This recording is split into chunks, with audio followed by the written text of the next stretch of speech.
The meeting of the Regents, of the Board of Regents of the Texas Tech University System is now called to order. Before we continue with the business for the day, I would like to welcome all of our out-of-town participants and guests. This is the first time that the TTU HSC Dallas campus is hosting a board meeting. We are pleased to be here and thank Dr. Rice Spearman and her staff who have been instrumental in assisting our team from Lubbock in planning the meeting and evening events. As many of you know, we have an empty seat on the board today. Regent Pat Gordon was recently appointed to the Texas Transportation Commission and resigned from the Board of Regents. Although he is not here, I would like to express my sincere appreciation for Regent Gordon's service on the Board of Regents. We joined the board at the same time in 2021, and he's been a thoughtful and dedicated board member who is always willing to lend his legal expertise and represented our system and the El Paso community very well, and he became a good friend of all of ours, and we're certainly going to miss him. So now on to our work at hand. Our first order of business is introductions and recognitions, and I would like to make a note that Dr. Haney will not be in attendance during the morning portion of the board meeting due to her husband having a medical procedure. Depending on how that goes, she may attend later in the day, but we have Ms. Marston here today and in her stead. So our first order of business is introductions and recognitions.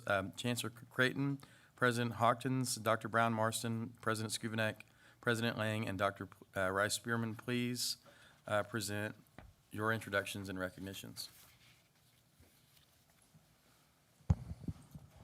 Okay, thank you. Appreciate you. Thank you, Chairman Campbell.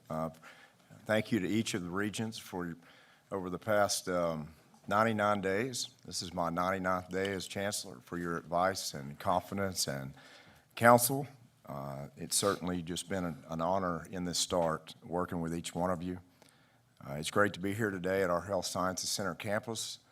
I was very appreciative for President Rice Spearman for her hospitality, not just for this meeting, but in our initial tours and introducing us around, myself and some of our new additions to the team. And just, again, thank you for the hospitality today.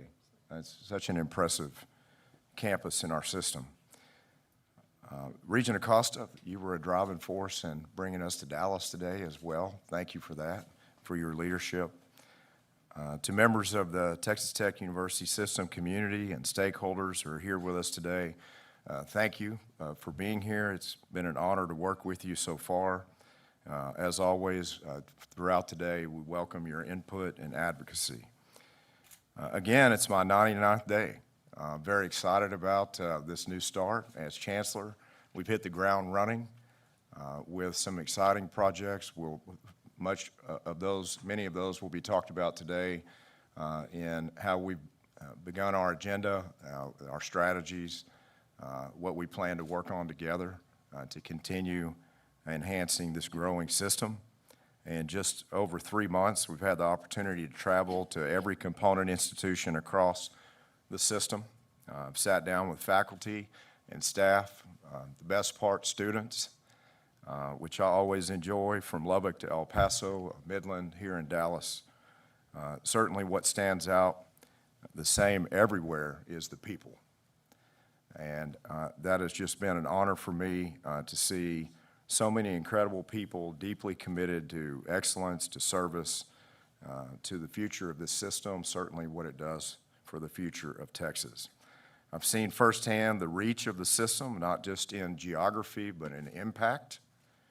The Texas Tech system is changing lives every single day, and it's our people who make that possible. That's what makes the system so special, and frankly, once again, why I'm so grateful to be here.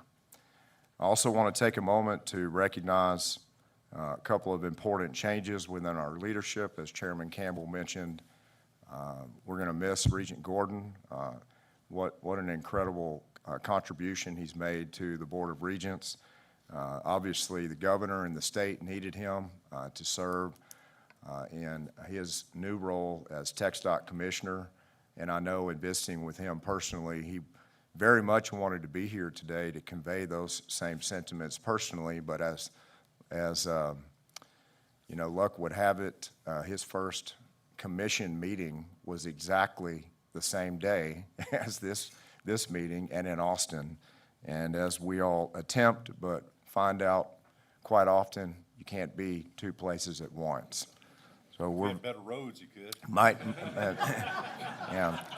Well, Chancellor Emeritus Mitchell, I'm sure for the record, Regent Gordon will now know, your hopes and dreams for his accomplishments in his new role.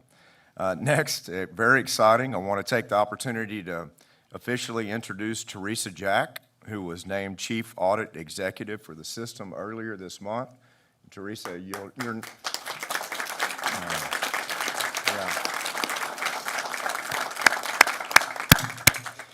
While her official start date is March the 1st in this new role, under this new position, obviously, Teresa, you've been an incredible and integral role in these roles for years for the system, and we're very thankful for you. I was going to have you stand up the entire time. You already did so we'll check the box on that, and I know you're thankful for that decision. Just congratulations. We're very excited for you. Last but not least, I'd be remiss if I didn't recognize the gentleman next to me, the distinguished Dr. Ted Mitchell, Chancellor Emeritus. Ted, it's obvious you're not retired or semi-retired because I'm glad we can have this conversation so close together, right? Because we're keeping you, the system is keeping you, and you are always keeping yourself busy with not only this emeritus role, but just other things that you have going in life in the next chapter, and you're balancing it well, and we're thankful for you. So in closing, at the end of the day, these first 99 days have only reinforced what we already knew, that there are no limits and no ceilings with what this system can achieve. We've got the strongest of foundations, the best people everywhere, certainly incredible leadership, and the opportunities that are in front of us are unlimited. We just need to go get them. We're just getting started. And with that, I'll turn it back over to our presidents for their comments. But I do want to say, to finish in my remarks, how thankful we are for everyone in IT, in the systems offices, the staff here at the Health Sciences Center, and everyone that works so hard. Kano, I want to mention you as well to make sure that this traveling quarterly meeting is a huge success, and we're thankful for everyone that's contributed to make this happen. And with that, again, I'll turn it over to the presidents for their comments unless there are any questions.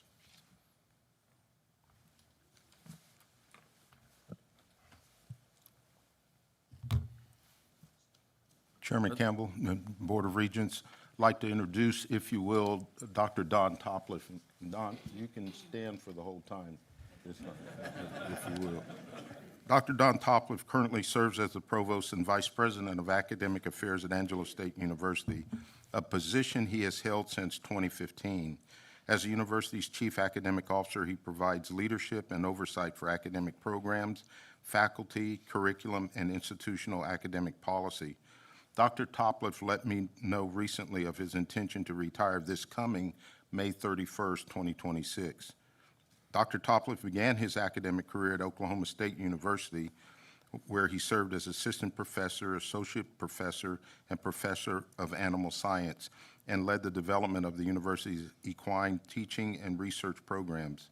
He later joined West Texas A&M University, where he held progressively senior leadership roles, including professor and head of the Department of Agricultural Science, associate dean, interim department head, and ultimately dean and chief academic officer of the College of Agriculture, Science, and Engineering. Since joining Angelo State University, Don has guided the institution through a period of significant academic growth and innovation. His leadership includes oversight of the establishment of the university's first engineering program and participation in the expansion of dual credit initiatives that substantially increased enrollment. During his tenure as provost, Angelo State University experienced sustained enrollment growth, increasing from 8,052 students in the fall of 2015 to a record 12,003 students in the fall of 2025. During his tenure, Dr. Topliff has was instrumental in establishing new and innovative academic programs, including the commercial aviation program, that we have a building that we can still house their Regent cash. And then, more importantly, our artificial intelligence, mechanical engineering, and other emerging degrees that position Angelo State to meet the evolving needs of students, the region, and the state. He also was pivotal in the addition of 3 doctoral programs in counseling psychology, clinical social work, and transformative leadership, contributing to Angelo State University's Carnegie classification as a doctorate-granting institution. Dr. Topliff was also instrumental in writing the proposal to the Director of Information Resources that resulted in Angelo State University being selected to stand up the first-ever Regional Security Operations Center. This is the only fully operational RSOC in the state of Texas, providing endpoint security to 102 clients, with 28 clients in the onboarding process. While its individual clients cannot be named for security reasons, the RSOC's coverage area starts in counties surrounding San Angelo and extends north into the Panhandle and west all the way to El Paso. Nearly 40,000 computers and 75,000 network devices are protected by the RSOC staff and student analysts. Dr. Topliff also has a second hobby where he races high-performance cars and then also high-performance boats, and has been known to race camels in Dubai. So we're wondering what he'll be doing in his spare time as he retires. Ladies and gentlemen, if you would join me in recognizing Dr. Don Topliff.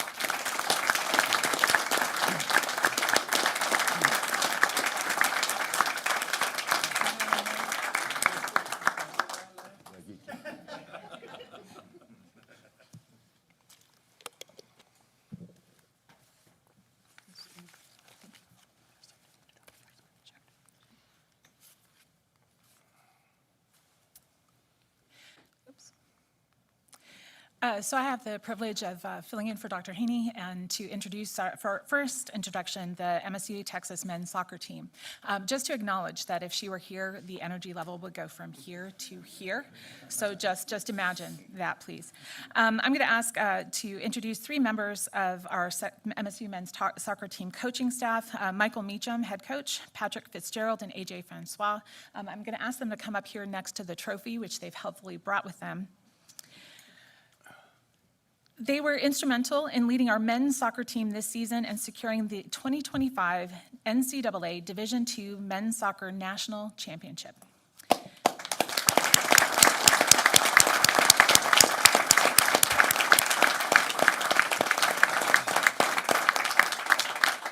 I also want to introduce and thank our MSU Athletic Director, Kyle Williams, for his leadership and direction of our athletic programs. I'll ask Kyle to come up as well.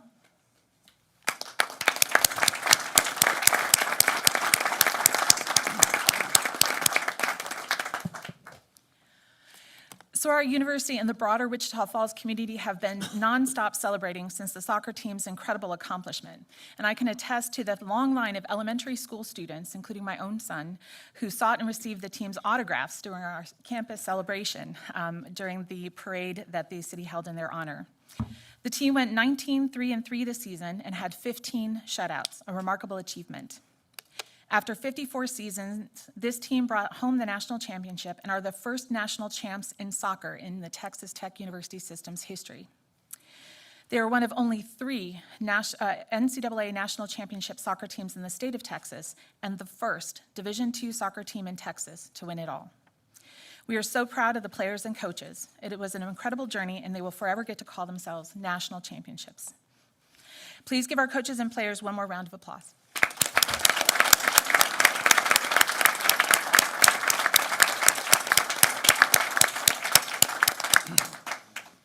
And they can deliver the trophy back safely to our campus. Thank you. You know, they've been very generous. It has traveled the campus. They've been very, very generous with it. So, my second introduction is an academic one, MSU Texas Team Selene. This brilliant group of students in the computer science and engineering programs were selected to participate in the NASA Suits competition for the 2nd year in a row. Last year, Team Celine was awarded the Pay It Forward Award for its above and beyond efforts in engaging with students in the community with hands-on STEM-related activities. Team Celine will be competing again this year against 9 other universities, including Rice, Carnegie Mellon, MIT, Columbia, and several others. We are exceptionally proud of our Team Celine students and wish them luck in the weeks ahead. So I appreciate their representing us and the whole Texas Tech University system nationally. So thank you.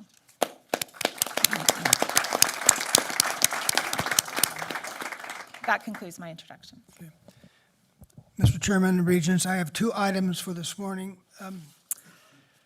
Last week, I was on the phone with a reporter from the New York Times who asked me, what positive stories about higher education should we be telling? And I said, well, this is going to surprise you, but I'm going to talk about the Texas Tech Choir. I had just returned from San Antonio a few days before, where I saw a performance that was truly moving. And so before I say more, I'd like to introduce several individuals here. Dean Martin Camacho, the Talking School of Visual and Performing Arts, Andy Stetson, who's the director of the School of Music, Professor Alan Zabriskie, who directs the choral program, and we're joined by 2 of those students, Christopher and Lauren. Yeah. So let me tell you why they're here. At the Texas Music Educators Association convention, which is a big deal, there are 50 to 60,000 people there, the Texas Tech Choir was selected as the collegiate choir to perform at that event. There were several thousand people there. And after the event, I mean, it was so moving. It was almost as moving as athletic events. And afterwards, when I spoke to a group of alumni, I said, I'm going to introduce them to the Board of Regents. But there's no way I can convey and capture how moving that experience was. Their performance exhibited such talent, but a level of professionalism in the way they represented this university. And as Dean Camacho said at this convention, he said, Texas Tech is the big dog. Now, I didn't think people in music would talk trash like that. But they do. And you would have been so moved and touched by that performance. And it will be available on Spotify in a couple of months, but you can also go to the Texas Tech Choir website and see it in a couple of days. It's worth the time to listen to it. And these wonderful students and those who helped make it possible. So thank you for traveling here this morning to be here for this introduction.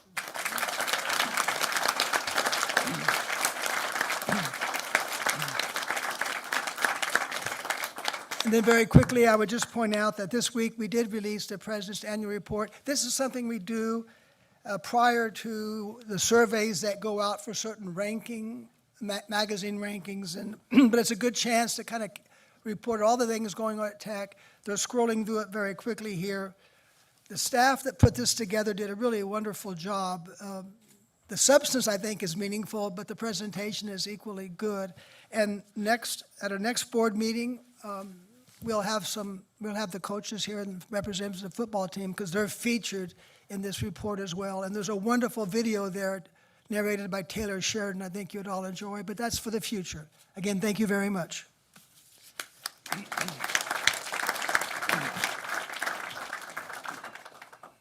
Good morning, Chairman Campbell and Regents. Welcome to Texas Tech University Health Sciences Center Dallas campus. We're so pleased to have you here, and I want to add my gratitude to Chancellor Creighton's comments. The system team and the Health Sciences Center team have been working for months to prepare for today, and so we're grateful for their work and their continued work as we go throughout the day. So today I'm honored to recognize 2 of our teams from the Texas Tech Health Sciences Center for their significant impact on our efforts to expand access to quality care for every Texan. The Laura W. Bush Institute for Women's Health is one of the 2 institutes housed at our HSC Dallas campus. Since its founding in 2007, the Institute has partnered across the university to advance innovative approaches to women's health. The Institute's administrative offices are relocated to our Dallas campus from Amarillo in 2015 when Executive Director Connie Tyne joined this institute. And Connie, if you'll stand, please. Under Connie's leadership, the Institute has benefited from the guidance of this distinguished National Advisory Board of approximately 24 members, co-chaired by Maggie Murchison and Meredith Land. And Maggie, if you'll go ahead and stand up as well. Meredith could not attend today's meeting, but I would like to take a moment to recognize Maggie for her instrumental leadership on the board for the past 5 years. Maggie is a proud supporter of Texas Tech University with 5 Red Raiders in her family. She has been active in local, state, and national politics since 1974 and spent her corporate career with the Southland Corporation in public and government affairs. She and her husband, Robert, helped establish the West Dallas Community School, reflecting their longstanding commitment to inner-city education. The LWB Institute for Women's Health National Advisory Board is composed of community leaders who share a passion for improving women's health. Through their guidance and advocacy, the Institute has awarded more than $4.5 million to HSC researchers and reached more than 100,000 women statewide through its Feed Your Mind luncheons hosted at its 6 regional locations. The Institute also leads efforts to combat sex trafficking through a national recognized symposium that provides continuing education for medical providers and law enforcement. Just over a year ago, the Institute successfully launched our Access to Breast Health for Texans screening program in partnership with the BEXA Equity Alliance and with support from our Institute for Telehealth and Digital Innovation, offering free breast exams in 24 counties surrounding Abilene.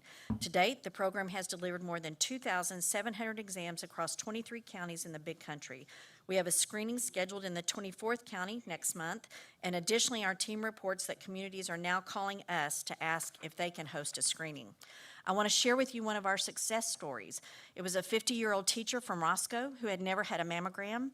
Because we brought the Access to Breast Health for Texans program to her hometown, to her school, she got an exam that revealed abnormalities in both of her breasts, leading to a diagnosis and life-saving treatment thanks to another program partner, Hendrick Health in Abilene. She's now been cancer-free for almost a year. What we've learned, however, is the impact of offering this screening option for preventive health care. Most of the clients screened were out of compliance with screening guidelines, had never had a mammogram, or had not had one in more than 2 years. The good news is our continued work will not stop here. We are now collaborating, this group, with the Division of Rural Affairs to scale and expand. And in February, we went into the Concho Valley, and next month in May, we will go into the Permian Basin. And I just want to thank both Maggie and Connie for their continued service and commitment to the Laura W. Bush Institute. Thank you both.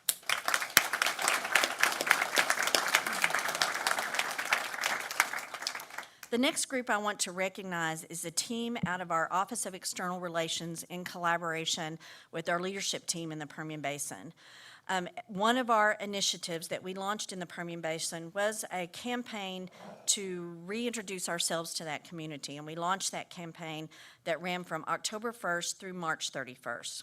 This was this community's largest awareness campaign to date. A coordinated media approach enabled our team to elevate our Permian Basin story, resulting in more than 24 million impressions, one of the largest for our university.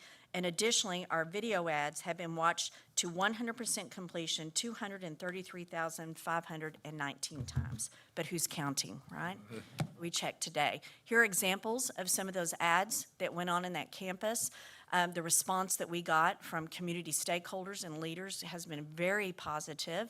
I wanted to share with you, it's a very quick video.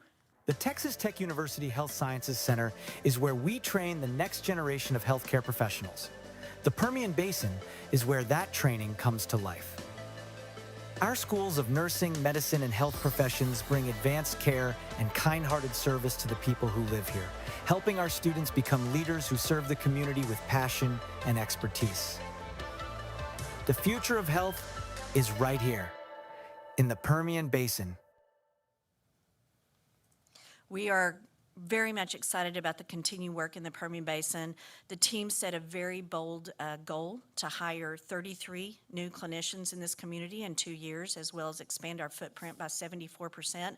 I'm happy to report, 9 months in, we've already reached over 50% of that goal of hiring clinicians.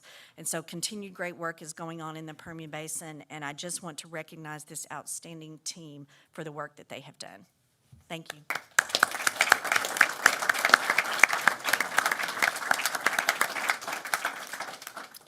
Well, I have the privilege of introducing our new Vice President of Institutional Advancement, Becky Lee. Becky, would you stand?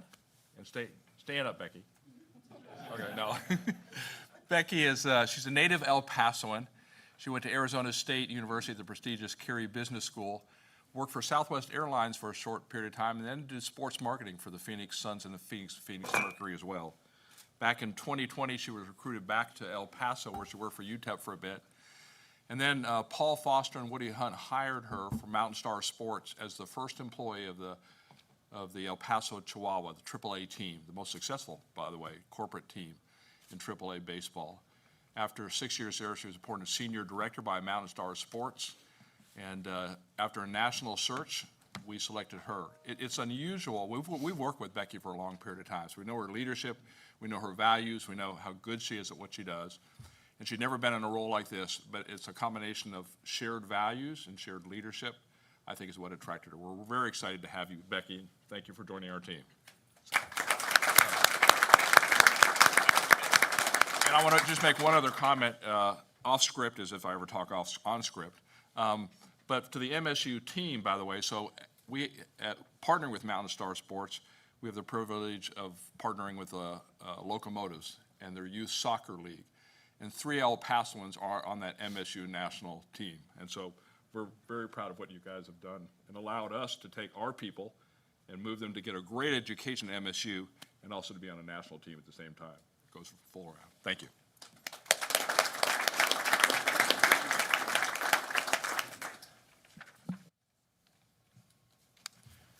Thank you for all the introductions and recognitions. Next, we will be presented with the showcase report of the TTU HSC Dallas campus. Dr. Rice Spearman, please make your presentation.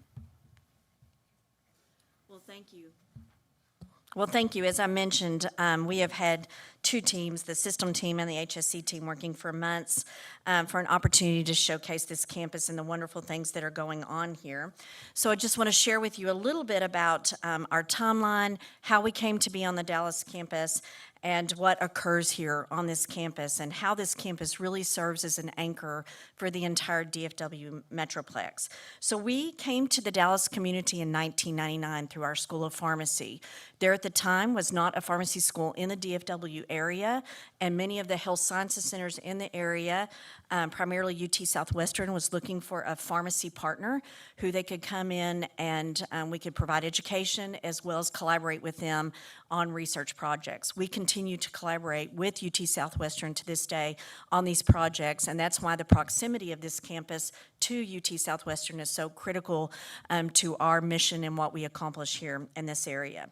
I recall I was quite a young faculty member, very young, in 1999, and the discussion about what the impact this was going to be for our entire university to make this expansion to the DFW area, and ensuring that it was continuing to meet the mission of our great university around access to care.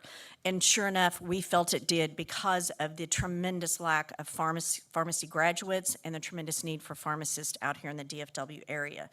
And this campus has indeed turned into one of the primary campuses for our university. What happens here is our School of Pharmacy as well as our School of Nursing has expanded here, and we have programs now that are actively sought after through our pharmacy and our nursing school. So our pharmacy school cohort is the largest one is now here in the DFW area, and it is what we call a commuter campus. We have students who drive in from all over to attend class here, and the same for our nursing students as well. You're going to see them in the building today, and then at 5 o'clock we're going to kick y'all out because the pharmacy students have very important exams here tomorrow, some of their pre-license exams, and so you will see them here today. But what's also important to know about this particular campus is that we have over 750 students across the enterprise who come from our other campuses to complete clinical rotations here in the Dallas-Fort Worth area. And so this really is a hub for clinical education as well. We have 6 major hospital partners within the DFW area where our students come in and get training and then go back home to our rural communities to serve and practice there. So this campus is very important to us. We came into this building right at almost 10 years ago. Can you believe that, Ted? When we acquired this building, it needed a lot of love and construction, and we have literally rebuilt this building from the walls out. And it was very important to us that this building reflect the Texas Tech system values and architecture, so that we wanted individuals to know that they were part of Texas Tech. If you've flown in from Love Field, particularly at night, that double T is lit up on this building, and you can definitely see that we have planted our anchor right in the middle of the medical district here in the Dallas area, and how important that is to our enterprise. We also wanted to share with you how this impacts workforce and what we do here. We have a satellite campus from this particular campus here in Dallas in Mansfield, and that campus continues to grow, and that is a partnership with Methodist Hospital in growing their nursing shortage. There will be a shortage of 38,000 healthcare providers here in the next 10 years in DFW, and we are partnering with other health-related institutions and our legislators to ensure that we're part of the solution for growing the workforce here in the DFW area.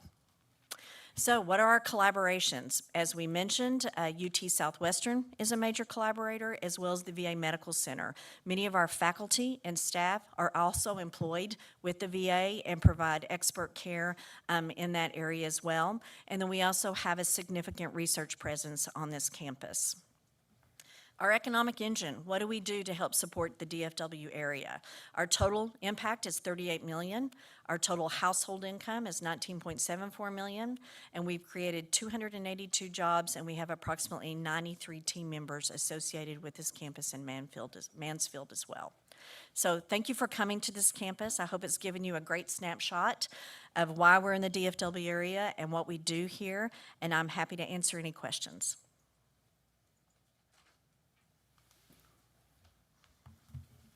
Dr. Rice Spearman, did you say there will be a shortage of 38,000 medical professionals just in the DFW area or Just in the statewide? Just in the DFW area. What is it statewide?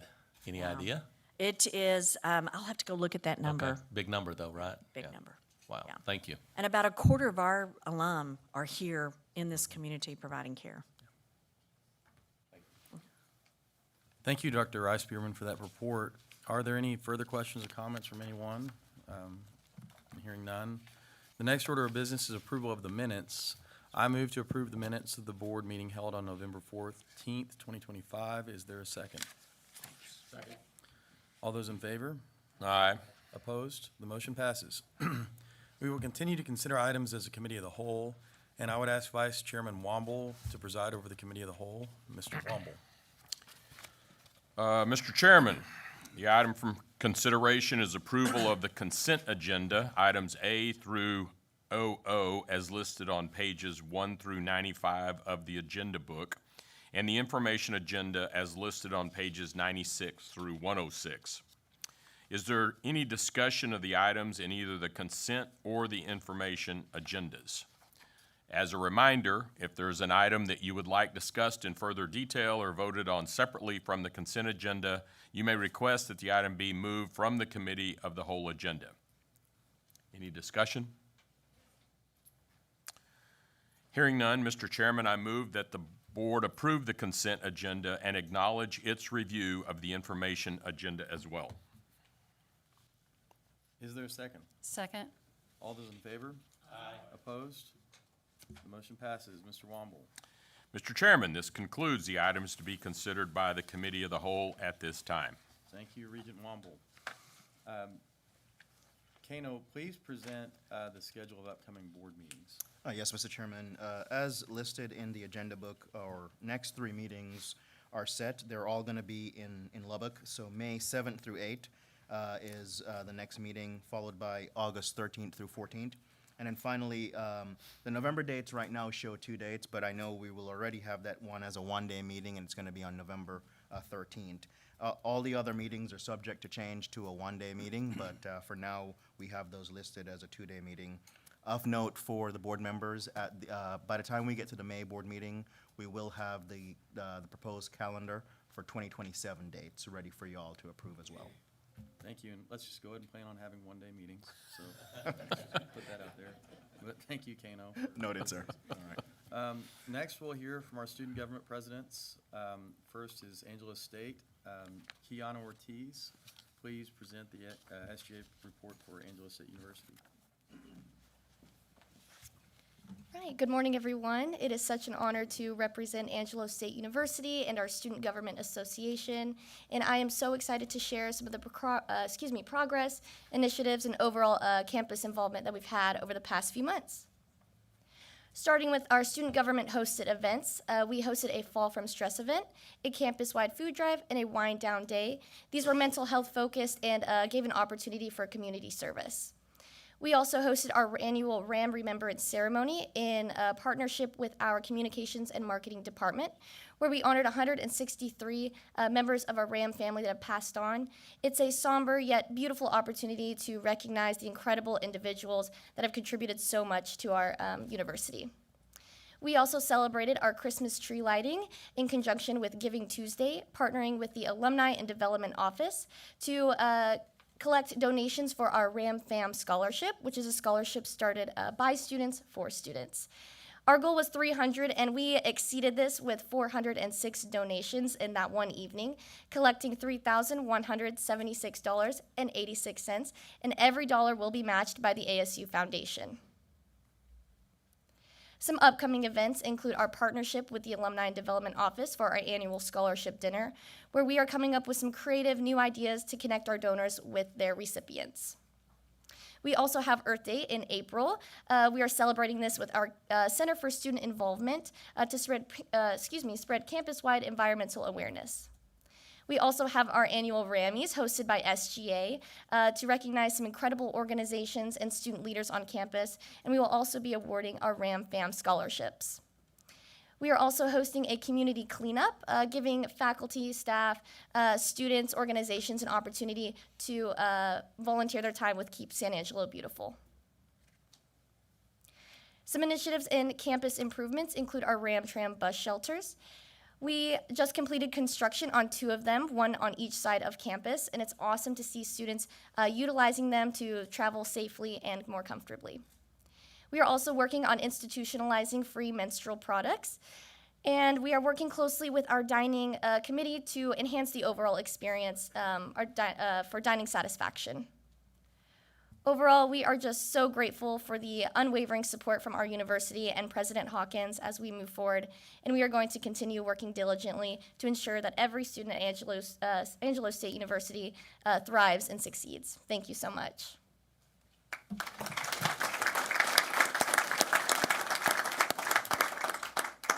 Vincent Peter, please present the SGA report from Midwestern State University.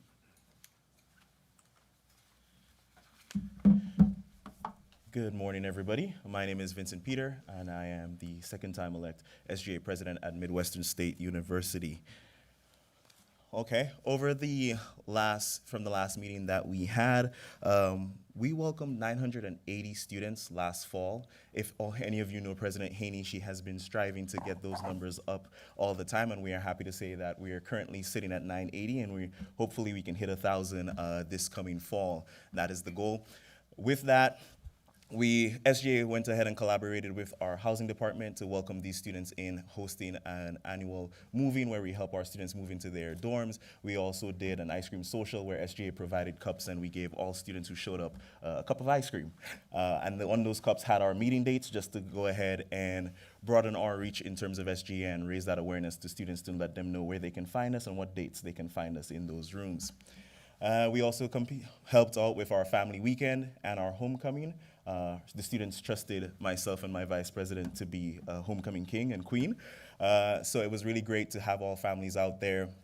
We continue to support our different student organizations. We've recently opened a new resource room for our students on our campus and organizations just so that leaders can get the support they need to do any event that they may have or any resources that they need. They can now find that in one general location. And we were happy again to continue to work with our community and promote collaboration. And we were also able to attend ASGA in Washington, D.C. and other leadership conferences as well to represent the school. And I won't get into much to the NCAA national champions. You all have heard about them, but it was really great and a unifying moment for not just our campus, but our community Just imagine a 10-minute drive took over an hour to get them from the Wichita Falls line to get back to us, because when they arrived on campus, they had the fire truck, police escort. It was really great to see the community come out and support all our guys for that. And then looking ahead, we'll be hosting our 4th annual SGA Junior Day. So we like to start them young. This is where we invite students who are on student council from our elementary schools in our community to come to SGA on our campus and hang out with the SGA leadership for a day and just get some leadership tips from our SGA. And then we give them nice little certificates, and tell them come to MSU when they're done. After that, we'll be focusing on our legislation. We will be doing joint Senate across the system. Eli will be leading us with that. And then after that, again, we just want to continue to promote high-impact engagement with our students and continued support for our students and the student organizations. We'll also be hosting our banquet, and then we'll be hosting our SGA elections. At this time, I want to say thank you so much for all of you and all that you do within the system for all of us. I have had the pleasure to give these reports for the last 2 years, and this is a bittersweet moment. This is my last one, but I know we'll be handing it off to much more capable people, definitely. But it has been my pleasure to represent MSU Texas for the last 2 years. And maybe I'll follow in President Haney's position and come back as a president and sit here in a different aspect. But until such moment, thank you all so much for all that you do for students across our system. We really appreciate it, and take care. Do you all have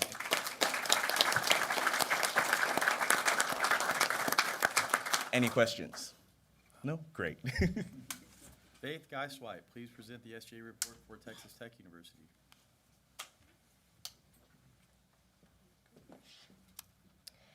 Good morning, Chairman Campbell, Regents, and guests.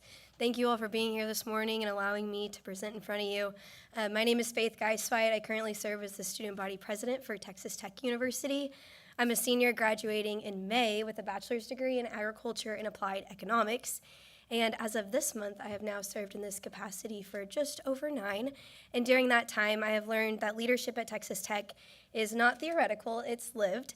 And I'm happy to say that it requires showing up, engaging with students, staff, faculty, and administrators to do the work. And over the past year, students have been inside that arena and across the country, from Miami, Florida, to research labs, classrooms, study abroad programs, all preparing for lives of impact. The slides on the screen reflect just a snapshot of the events and initiatives students have been engaged in since my time in office. And from the first days of being student body president, my priority has been listening. From first photo and first tailgate to meetings with Big 12 institutions and being in Washington, D.C. on Capitol Hill, students have consistently shared the same message. Texas Tech prepares them not just to succeed, but to lead with impact. This academic year, we have focused on creating an environment where students feel engaged and ready to participate from early in their academic career. In partnership with athletics and campus departments, we have reimagined the game day experience, helping students to not just engage, but to be active participants in campus life. I am also happy to report that after years of student government advocacy, Academic Council has approved a 2-day fall break beginning in fiscal year 2027.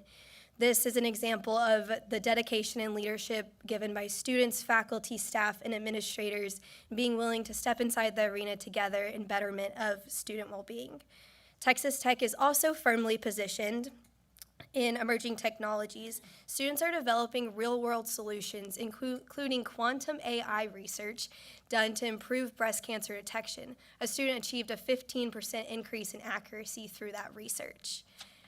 As I reflect over the past couple of months, I'm reminded of Theodore Roosevelt's quote, "Man in the arena." It speaks not to perfection, but to effort and continuation. And as the past year, I've seen students live inside that arena every single day. This will be my last opportunity to address you as student body president, so I want to say thank you for the opportunity and your continued commitment and leadership to putting Texas Tech students at the center of our story. If you have any questions, I'd be happy to answer them, and thank you again for your time.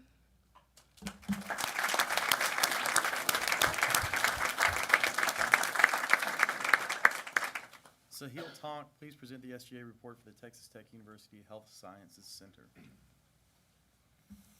Good morning, everyone. Thank you guys for having me. My name is Sahil Tonk, and I'm an MS3 in the MD MPH program at the Texas Tech University Health Sciences Center. So getting right into it. So just some action items that we've been doing over the last year. Currently, our Find Your Soulmate shoe drive is going live beginning next week. So across all of our campuses, we will start to have bins where individuals can donate gently worn or new shoes for those in need. Earlier later in the fall, early last fall, we hosted our Care Across the Bend drive with Frontera de Salud, and we were able to kind of collect some warm clothes for families in small communities through the Big Bend region in need of items throughout the winter. We're really happy to report that all those items have since been distributed. In regards to some of our scholarships, we recently distributed our endowed phonathon scholarships. This year's total reached $96,000 in scholarships awarded across 111 students. These scholarships were awarded in recognition of school activities, community service, employment, and research. Some recent legislation that we have passed includes Senate Resolution 2515, which recognized Dr. Ted Mitchell on his retirement as the 5th Chancellor of the Texas Tech University System. We also have 2517, which was the establishment of a university-wide research program in partnership with the recently acquired Cooper Institute and TTU HSC, as well as ones this year such as expansion of financial literacy opportunities for students and the recognition of Dr. John Griswold on his upcoming retirement. Looking ahead, we are very excited to announce that we are going to be hosting Joint Congress this year on March 7th at the Texas Tech University Health Sciences Center Lubbock campus. So we're really excited to welcome our friends from our partner institutions and showcase our campus. In terms of our SGA for the rest of the year, we will be hosting our spring banquet, as well as our Faculty of the Year ballot is now open for students to fill out. During our spring banquet, we will be doing our faculty awards, Senate awards, recognizing students who are graduating and installing our new executive officers. The Finance Committee currently is in the process of reviewing our student organization budget requests as well for the upcoming academic calendar year. And lastly, I just want to give a quick shout out to my fellow VPs. This is my last time addressing y'all as well as president. And so I couldn't have done nearly all the work without the help of these three amazing individuals. And so we are looking forward to being able to close the rest of the year strong. And I am really thankful for all the help that they have given. And I'm open to any questions if needed. Thank you.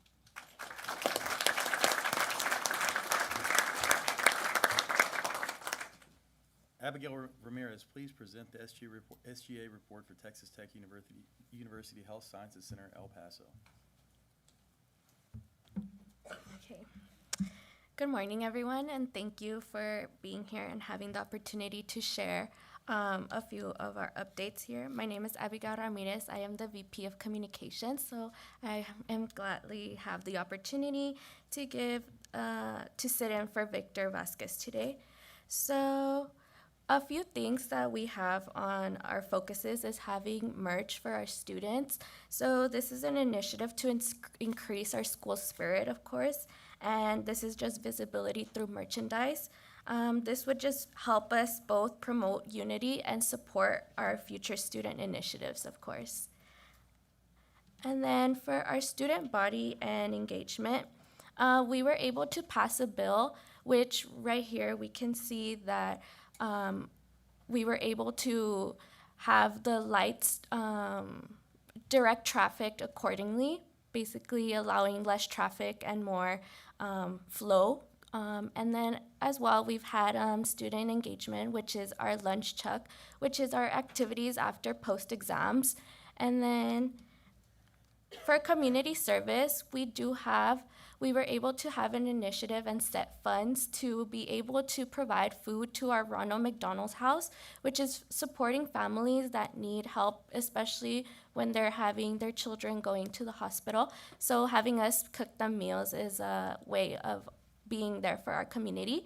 As well, a few of our initiatives, our future initiative volunteer opportunity is a blanket making drive. And this will be provided all the El Paso, to the El Paso Children's Hospital, these blankets. And then I just wanted to thank you again for your time and continue to support again, and I'd be happy to answer any questions. Thank you.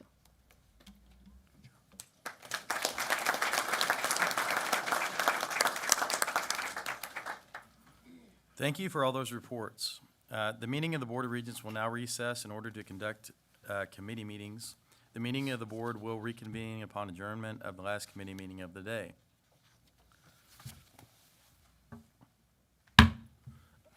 We will now continue with committee meetings, which will take place sequentially. All regents serve as voting members on every committee, and each committee has its own chair and vice chair. The student regent serves as a member of the ACS committee and is mandated as mandated by state law, is a non-voting member of the board. Actions resulting on the items from each committee are final and do not require additional approval by the full board. We will begin with the Facilities Committee. Regent Acosta serves as the chair, and Regent Cash serves as the vice chair of that committee. Regent Acosta, please continue with the Facilities Committee meeting. Thank you, Mr. Chairman. Good morning, everyone. It's great to be here with all of you, and thank you to Dr. Lori Rice-Spearman and your leadership for bringing us all together. What an amazing facility. I mean, to think that you started in 1999 and you're still, I mean, you just plugged right on through it. So really, really happy for all that you have done for us and here. Okay, let's start. Is my vice chair ready? Clay? Okay, let's go. All right, the Facilities Committee meeting is now called to order. I would entertain a motion to approve the minutes of the meeting held on November 14th, 2025. So moved. Is there a second? Okay, motion carries. Mr. Breedlove, good morning. Good morning, Madam Chair. Would you and Mr. Huckabee please begin with item 1? Yes, ma'am. Item number 1 is to approve the expenditure of the Texas Tech University Design Village project for the Design Professional Stage 2 design service and also the construction manager at risk pre-construction services. So I'm going to invite up to the podium former Chairman and Regent Chris Huckabee to share our vision. Good morning, board members. I am very excited to be here to share what I believe is one of the most significant, if not the most significant, academic buildings that we've ever done on the Texas Tech campus. And I want to explain why I say that. This building will do what I believe every one of you can appreciate, and that is having a larger impact on our students and the quality of the education that they get. As you all know, education and certainly university education can be fairly traditional. This is a very untraditional approach to education. So I'm going to move through this very rapidly, but I just want to get you set up. If you see the kind of lower right-hand side, the site is marked. This is really going to become the new south entrance. The Dumont-Jenks master plan set up a new south entrance to the campus, and this becomes a big piece of this. The Design Village is really at 18th and Boston and becomes a very important part of this new south entrance. There, as you are all aware, is a lot of activity we're discussing and a lot of projects that are going to happen on this southern end of campus, so we're really going to activate it.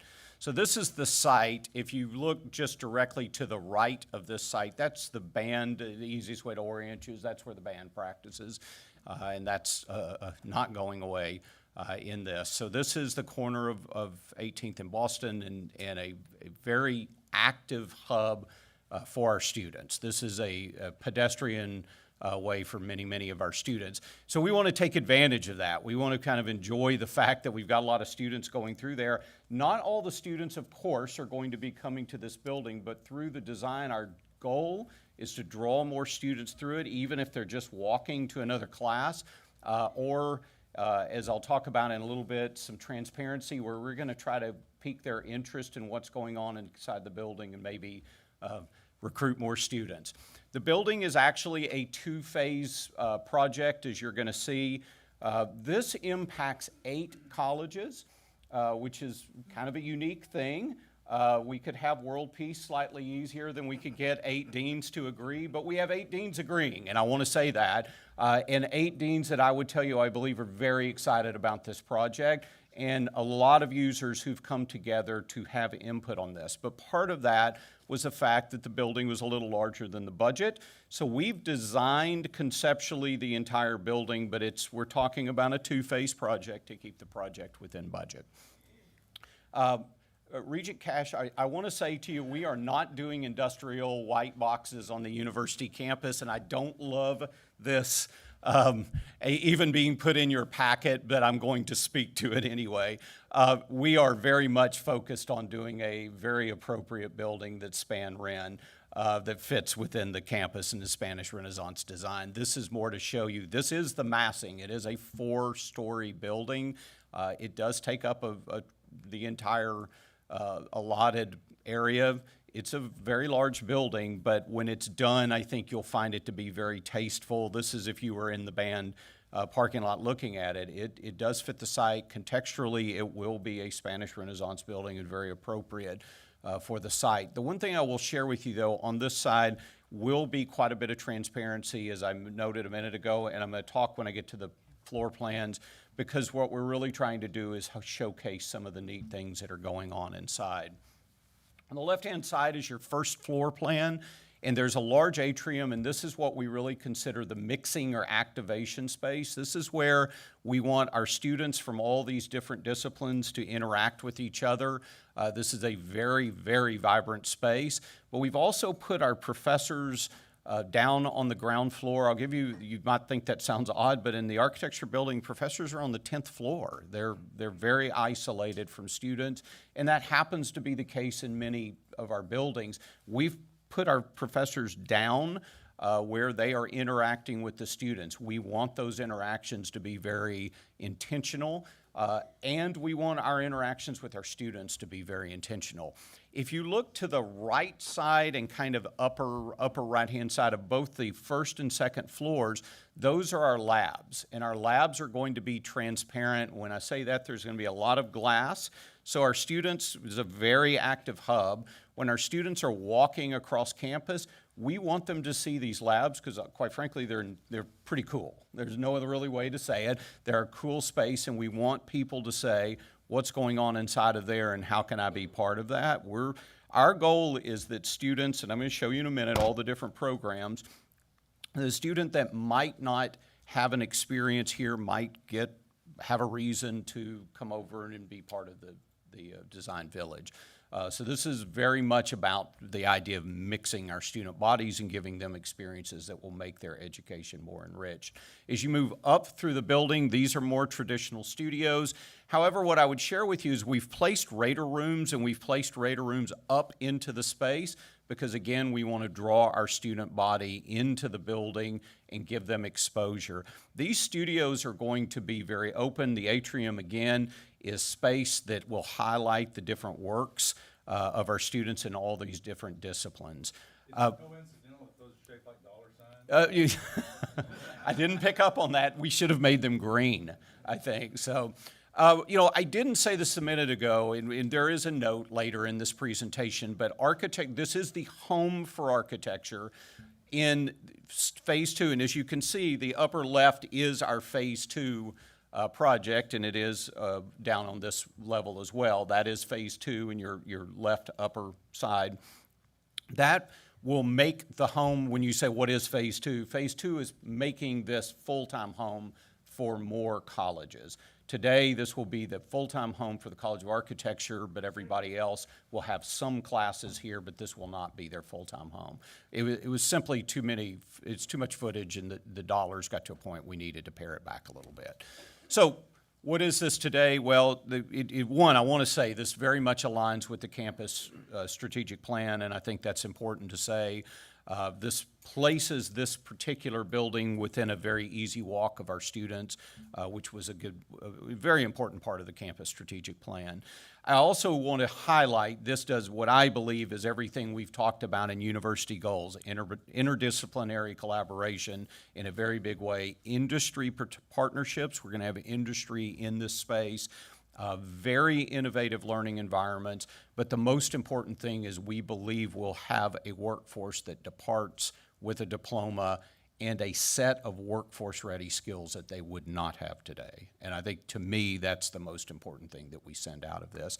So here's the 8 colleges that are all participating in this. I want to say that this has taken longer to get to this point for a very important reason. We've spent the past few months doing very in-depth programming, and we've brought in all these users and we've taken their input because we want to get this building right. We want to make sure it's dialed in and it's correct. And because it's a big idea, If it's not done correctly, it will fail.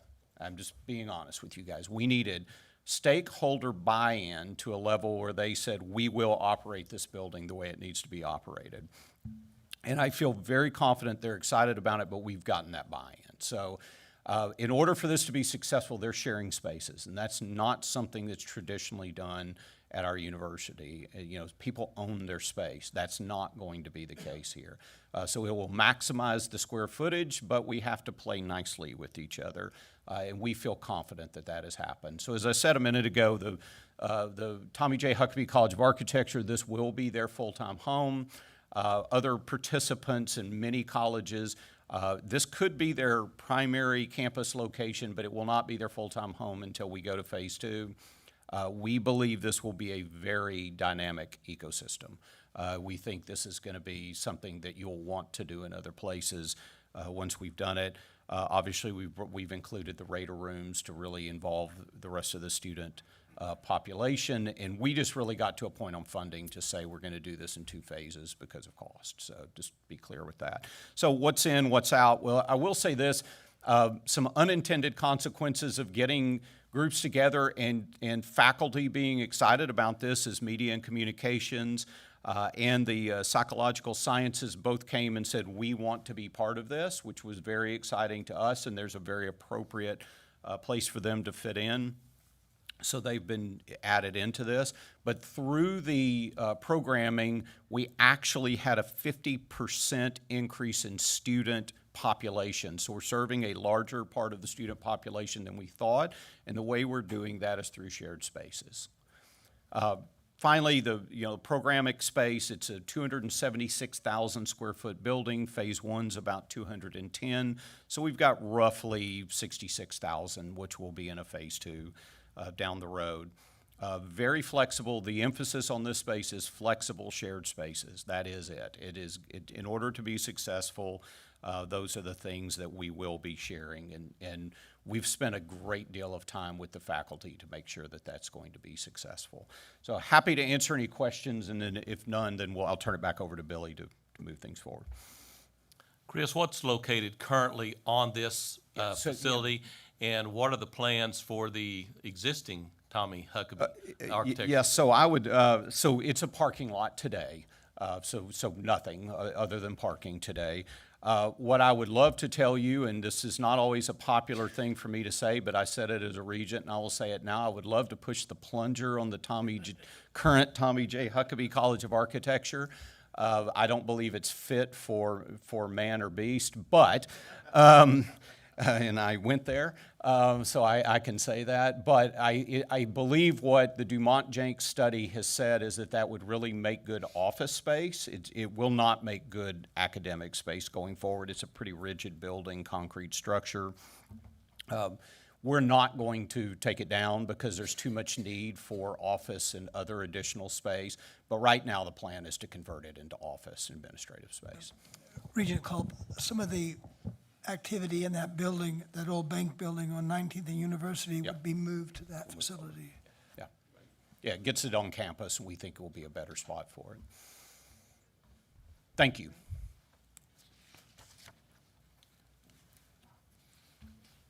Thank you, Chairman.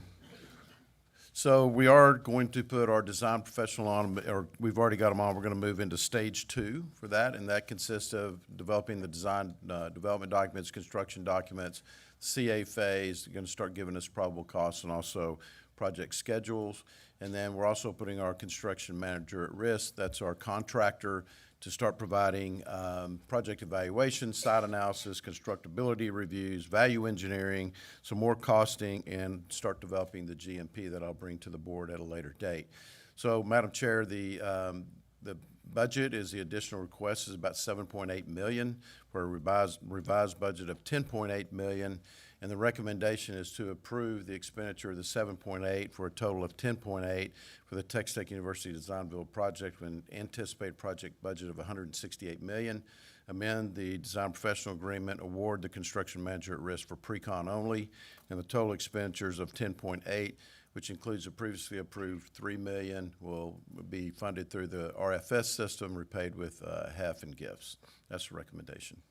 Excellent. Thank you, Chris. By the way, Chairman Huckabee, Regent Huckabee, thank you so much for your presentation and honestly your vision that you have had for this project named after your amazing father. So thank you for your diligence in continuing to work alongside the university. This is going to be a great project, so thank you. And I would, at this point, just ask, are there any questions from the Regents? If not, I would entertain a motion to approve the item as presented. So moved. Is there a second? Second. Okay, motion passes. Mr. Breedlove and Dr. Crable, please continue with item number 2. Yes, ma'am. So item number 2 is that Texas Tech University approved the expenditure of the new Davis College of Agricultural Sciences and Natural Resources building project and moved our design professional into stage 2 and also put on our construction manager at risk for pre-construction services. So as a reminder, the Davis College, this site is going to be on 15th Street. The Dumont Jenks called this the Promenade Ag Row as we move forward with this project. And I'd like to invite the dean up so he can share his vision for this project.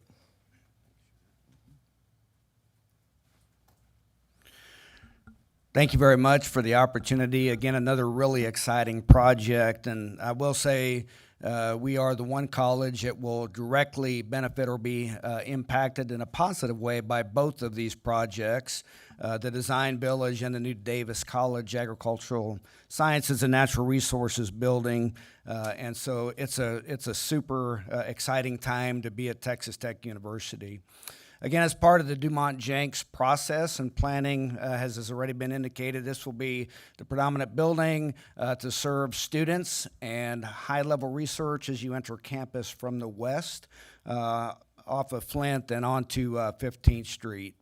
So strategically located on campus, really to foster the sense of community that Regent Huckabee talked about with regard to students, faculty, staff, and the community coming together, not just for agricultural students, but really the opportunity to celebrate agriculture, one of our founding schools at Texas Tech University across the entire campus, and opportunities for students to pass through this space and get exposed to the great work that's being conducted in the Davis College. We do want this facility to support external partnerships as well, really thinking about this as all ag and all ag industry. And so we're engaging our stakeholders. We want them, when they come to Lubbock, to participate in their own board meetings, whether they be national sorghum producers or Texas cattle raisers. We want them in this building interacting with our students and, again, engaging in community. It does fit the 10-minute walk model, again, and that was part of that Dumont Jenks plan, and so very strategically located with regard to this building. Our long-term goal, in alignment with President Skubinek's vision for being a member of the Association of American Universities, is that we are a top 10 College of Agricultural Sciences and Natural Resources. And so we really believe that this facility is going to help us propel both our student population, our recruitment, in addition to recruiting and retaining the highest level faculty that can help us achieve that goal. So we want to strive for excellence and be global leaders in national food security, food and food safety, fiber, production ag, natural resources, landscape architect, which again will be part of the Design Village, and really excited about that opportunity for our faculty and to use both spaces, but we'll focus on research, education, community outreach, and of course engagement. Regent Campbell, we had the opportunity to meet with Secretary Rawlins. She was very appreciative of Texas Tech University. Almost had her second child attend here, didn't quite get there, but she's very fond of what we're doing, and of course she is doubled down and very excited in this space. This will require us to need to remove some current facilities and square footage to be able to set the footprint for this new facility.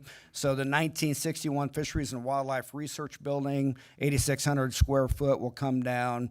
The Kasner Annex Building, which now houses landscape architecture, will come down. We'll house those faculty in a temporary space until the Huckabee building is built, and then those faculty are intended to go into the design village. The old Kasner building is the original animal science building, and the Fisheries and Wildlife Research building was the original meats lab. A lot of history there. Obviously, we'll honor that, but the alumni we're talking to are very excited, obviously, about what the future will look like for Davis College. Things that are a little bit out of my wheelhouse in terms of connecting with heating and cooling plant, et cetera, will all commence on that area or in that space as well. That'll be the triangle for Dumont Jenks in the southwest corridor, and again, allow students to be able to easily get from class to class in a 10-minute time frame. So our 160 gross square foot facility, so again, depending on efficiencies, about 100,000 square foot of usable space. 42% of that really focused on student success, on instructional labs, on classroom space. If you add the 5% to our research labs to include a small animal research space, about 30% will be dedicated to research, and then 28% will be dedicated to red meats, and so there'll be a eatery in there. Again, it will celebrate agriculture and the great work that Red Meats does to support the community, both internal and external. The Dean Suite, as I indicated, will be in there, and then of course we want some industry collaborative space that's very inviting to our external ag communities to come on campus and interact with our students. So with that, I'll turn the floor back over to Billy. Any questions? Thank you, Dr. Crable. Thank you.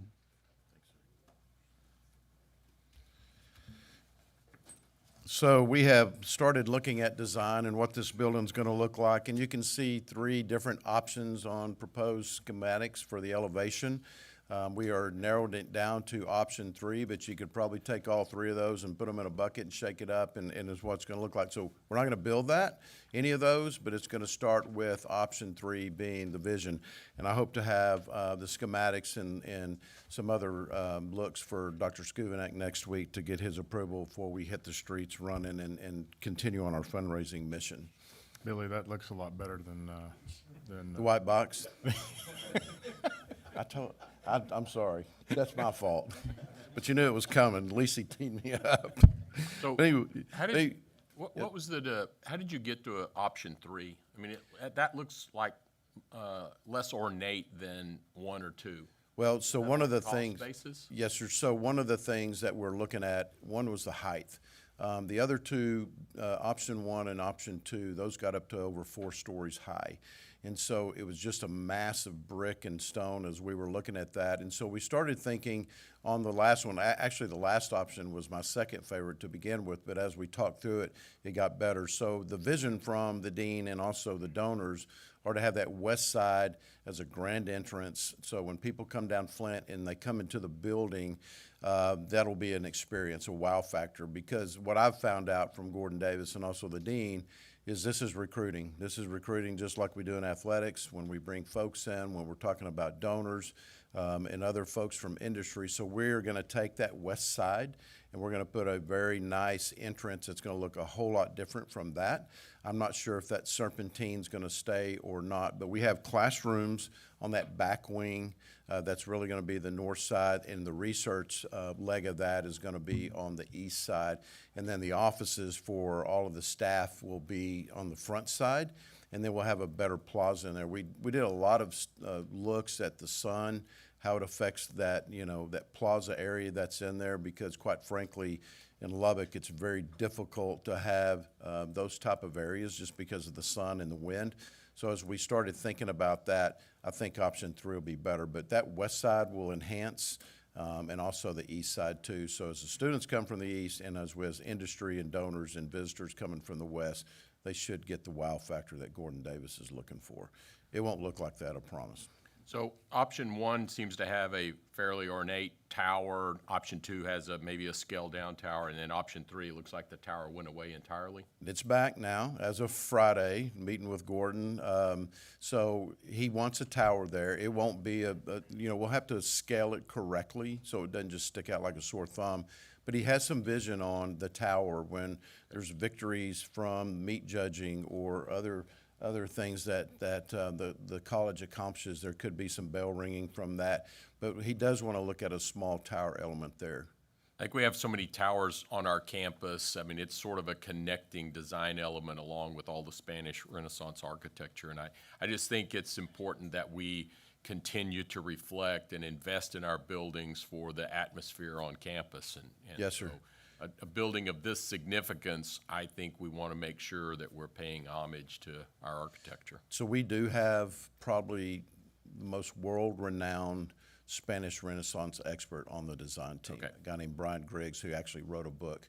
And so as we were meeting and looking at the different scheme, that the wow factor's there. So it's going to be totally different from that. What the whole point of this slide was just showing where we are in design as we start looking at the elevations and what it looks like.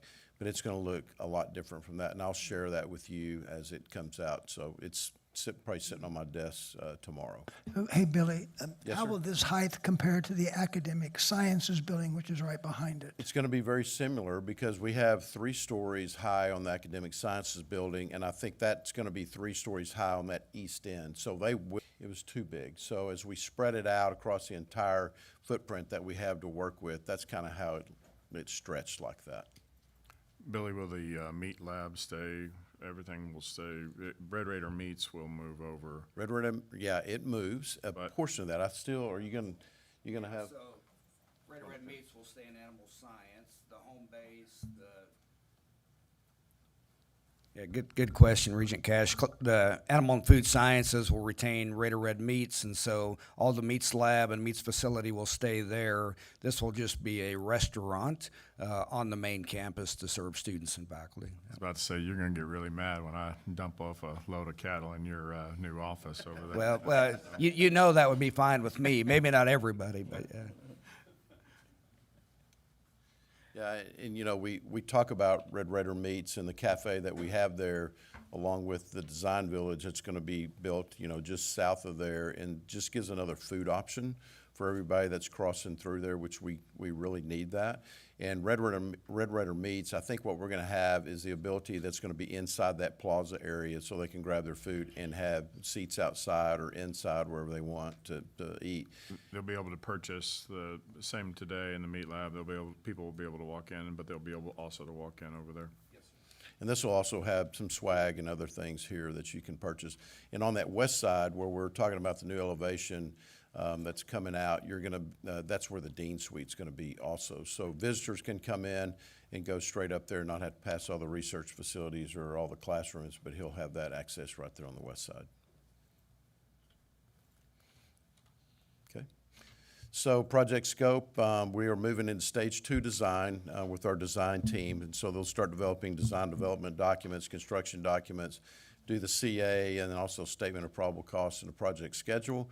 And like I mentioned earlier, we're ready to put our contractor on to start doing project evaluations, site analysis, reviews, value engineering, scheduling, cost control, which is one of the things that we bring the contractor on at this time so they can start helping us price so we don't get so far ahead in design where we have to back up if it gets out of budget.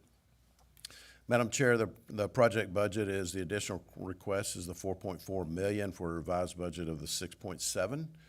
And the recommendation is to authorize Chancellor's designee to approve the expenditures of the 4.4 for a total of 6.7 for the new Davis College of Ag Sciences and Natural Resource Building Project, anticipated project budget of $128 million. Amend the design professional agreement, also put on the contractor to authorize pre-construction services. The expenditure will be funded through the RFS, repaid with HEF and gifts. That's the recommendation, ma'am. Excellent. Well, thank you, Billy, for continuing to help us with this vision, and many thanks to Gordon Davis for his amazing vision, contributions, just commitment to the university and to this project. So he's right on my heels. He's a great man. So we certainly want to, thank him. And at this point, I'll take a motion. If there's not any questions, I'll take a motion to approve this item. So moved. Is there a second? All right, motion carries. Mr. Breedlove, please continue with item 3. Thank you, Madam Chair. So I'm going to combine two projects into this one. I did this back in August, and I'd like to combine items number 3 and 4 into this one presentation. Then at the end, we'll have the 2 recommendations for your consideration. So this is in El Paso. We've spoken of this project many, many times. 6 or 7 times I've stood at the podium and looked at this. We're finally to the final GMP. So we are excited about this day that we'll have it totally funded. Even though construction has started, we'll be able to complete this project. So this is to approve the total project budget of the Clinical Sciences Building. That's going to be your item number 3. And the Comprehensive Cancer Center. That's going to be item number 4. And accept the final construction manager at risk GMP, which includes bid package 4, which is what we just received. That's for all the interior finishes to complete the buyout. There's the site you've seen many times sitting on Rick Francis in the north part of their campus. This is from the west side. If you're on Rick Francis Street and looking at the west elevation, that's what you're going to see. The south elevation is the Clinical Sciences Building. And then the north elevation is the Comprehensive Cancer Center. These are the same pictures that you've seen in the past. We are progressing very well on construction. Hensel Phelps is our contractor out there. In the top left, we're working on footings, which on the bottom right, we started pouring footings this last week, and so we're making great progress there. In the middle, that's an auger cast pile that we're doing auger cast piers. We've got about 560 of those to do, and we're about 66% done on that project. And then there's just lots and lots of earthwork going on. In the top right, we have a stormwater system that we're going to actually store the water and replenish it back into the ground, and that's required by the TCEQ for stormwater runoff. We'll have actually 2 of those. That's the smaller one. The project overview is, again, to construct the Clinical Sciences Building. That's about 225,000 square feet, and the Cancer Center of 131,000 square feet. That's a total of 356,550 gross square feet. So the Clinical Sciences Building, again, Madam Chair, this is item number 3. The additional request is for the $27.6 million for a revised budget of the $203,700,000.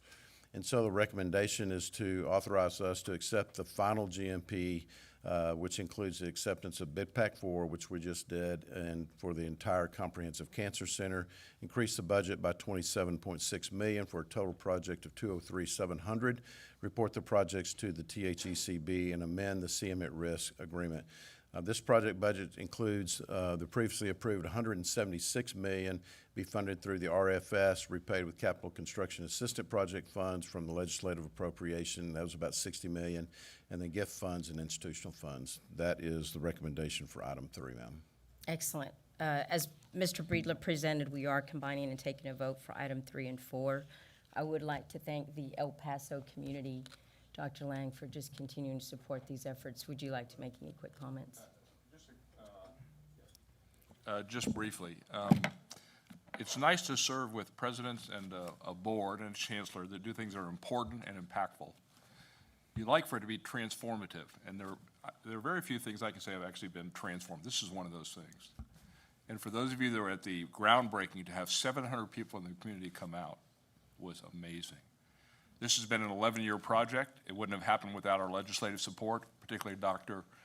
Representative Mary Gonzalez, who secured a lot of the money for the Cancer Center. I want to recognize Chancellor Creighton. He was on the Senate Finance Committee, and during particularly testy testimony that I was providing, someone came at us about it, and he came to our rescue and said, this is money well spent, and they know what they're doing. And that stopped everything. This is long before he was looking at our candidacy for being the chancellor as well. And then it wouldn't have happened without you all. This is the single biggest project that any Texas Tech building's ever undertaken in terms of size and in terms of cost as well. So without your support, this would not have happened. So, Dr. Lang, I have it on good authority that Regent Gordon's first item to discuss today in TxDOT is the railroad track and the ability to get around the railroad track for the Health Science Center there. So it is a very strategic community, as you can tell. But on behalf of the community, I want to thank you. Thank you for what you do. Thank you for your leadership. Thank you. Yes, so this is for item number 3, madam. Okay, item number 3. All of those in favor, please say, oh, wait, take a motion, please, for approval. So moved. Second. All those in favor? Aye. Motion carried. Okay, so we're going to item number 5. Yes, ma'am. Item 4. 4. Is the Comprehensive Cancer Center for, this is an additional request of $8.4 million for a revised budget of the $138,200. And so the recommendation, ma'am, is to authorize the Chancellor or Chancellor's designee to accept the final GMP, which includes bid pack 4 for the Cancer Center, increase the budget by $8.4 million for a total project of $138,200,000, report to the THECB, and amend the contractor, the CM risk agreement to move forward with this. So the total project budget, which includes the previously approved $129.7 million, will be funded through the RFS, repaid with legislative appropriations from the 88th and 89th Texas Legislative Regular Session of $130 million gift funds and institutional funds. That's the recommendation, ma'am. Great, thank you, Mr. Breedlove. Any questions? I'll entertain a motion. Is there a second? Second. Motion carries. Now, we'll go to item number 5. Regent Acosta, there was a question on whether or not for item 2, if a vote was taken. I had a motion and a second, but if you could just ask for a vote on that specific item again, just. for the Sure, I'd be record. happy The to. Davis College, yes, ma'am. So on item number 2, I'll take a motion for approval. So moved. Is there a second? Second. Motion carries. All in favor? All in favor? Aye. Motion carries. Good, Kano? Thank you, yes, appreciate it. So just one, in my report today, I just want to touch on one project, and that's for ASU, the Meyer Museum, which we have talked about in the past. We had a ribbon cut on January 22nd, 2026, and you can, 2026, and you can see President Hawkins at the podium on the left. Chancellor Creighton came and made a presentation also. Mrs. Meyer in the top right-hand corner, and then the entire Meyer family, along with President Hawkins, his wife Maria. So we opened that. That was about a little over 7,000 square foot, 2 different phases. But I just want to show this because the Meyers continue, every time you turn around, they continue to offer support for ASU in San Angelo in the area.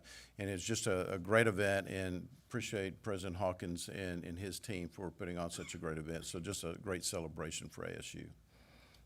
Madam Chair, I'd also add to that, we appreciate Chancellor coming and being a part of the opening. It was very impactful to have him there as well, with the number of people from the city that were also in support of it. We've already had a couple of events there and expect it to really start growing.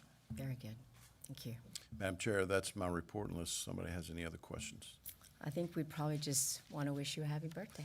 So Thank you very much. That The choir was here. You could have got the choir up and done that, but. Okay, Mr. Chairman, that concludes the meeting of the Facilities Committee. Next to meet is the Finance and Investments Committee. Regent Culp serves as the chair, and Regent Sinclair serves as the vice chair of that committee. Mr. Culp, please continue with the Finance and Investments Committee meeting. Thank you, Mr. Chairman. The Finance and Investments Committee is called to order. I'll entertain a motion to approve the minutes of the meeting held on November the 14th, 2025. So moved. Thank you. Is there a second?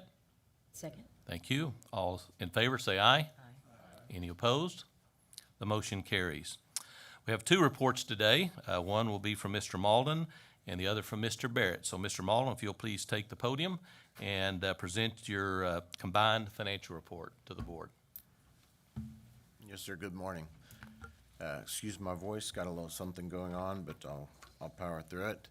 This is the annual update to the board on the annual combined financial report.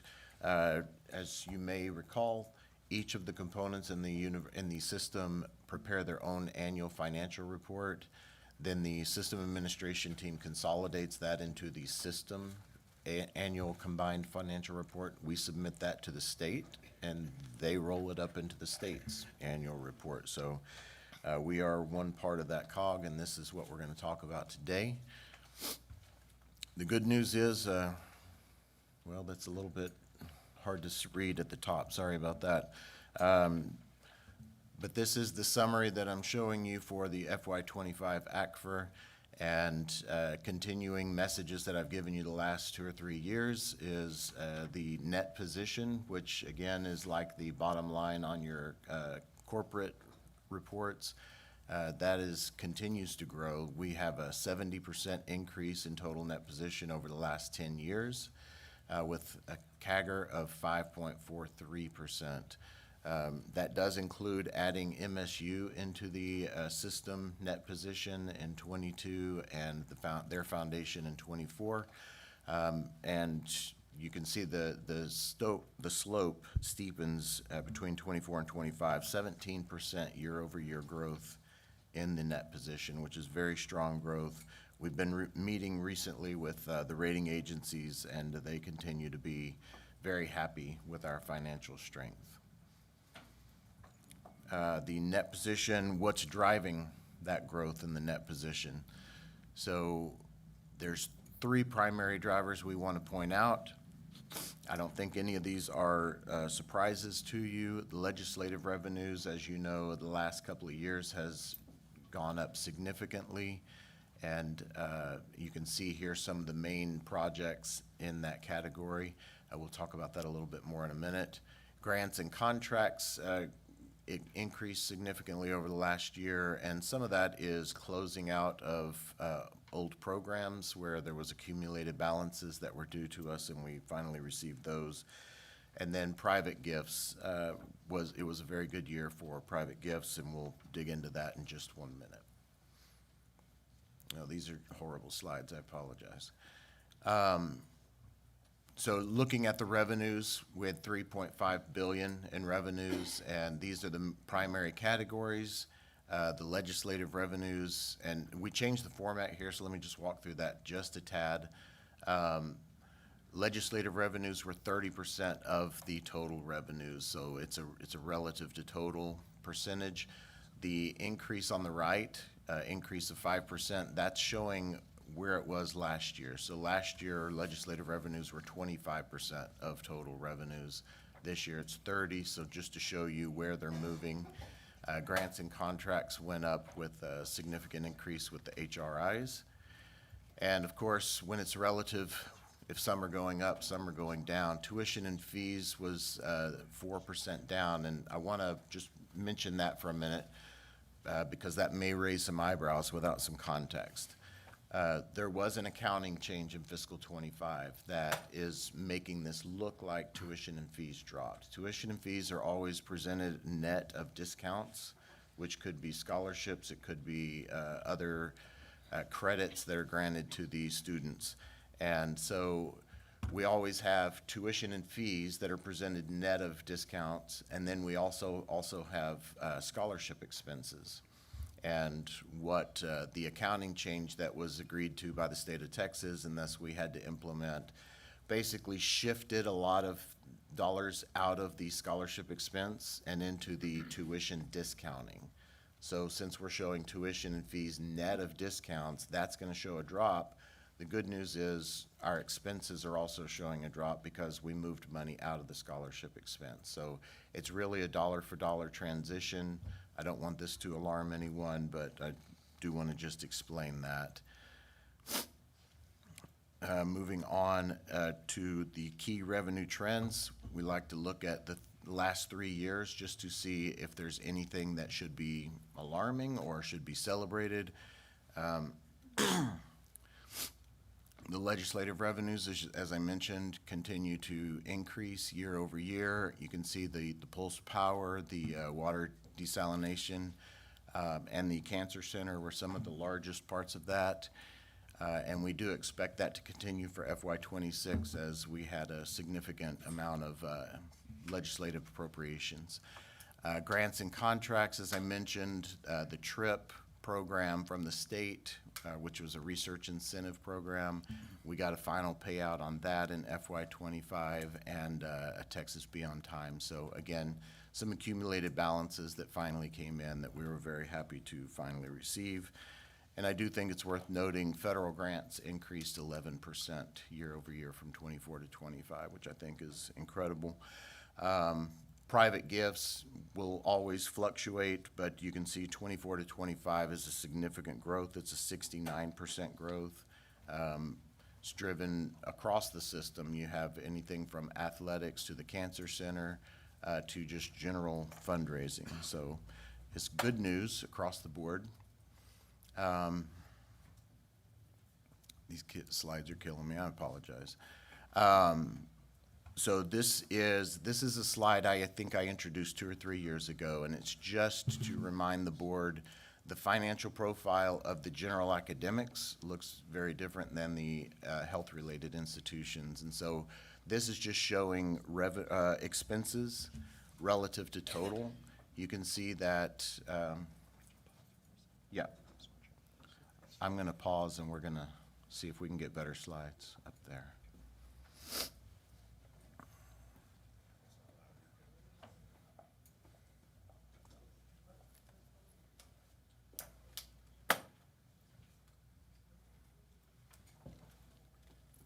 Much better. Thank you.